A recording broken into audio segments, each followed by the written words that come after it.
You ask Tiger to calculate. This deals with finding the midpoint between 2 points.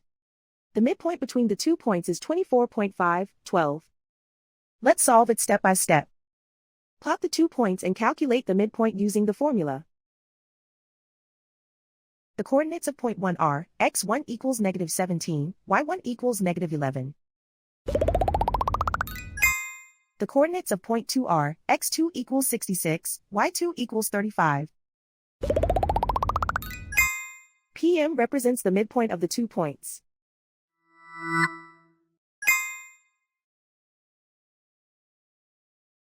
Use the x values in the midpoint formula to find the midpoints x.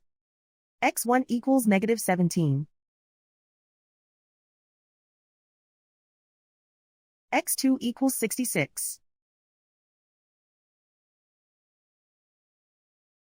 Simplify the arithmetic.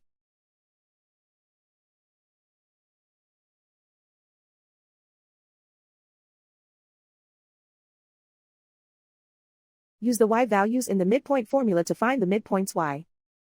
y1 equals -11. y2 equals 35.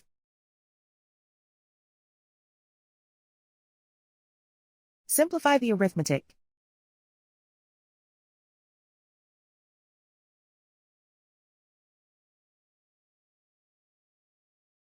And so, the midpoint is 24.5, 12.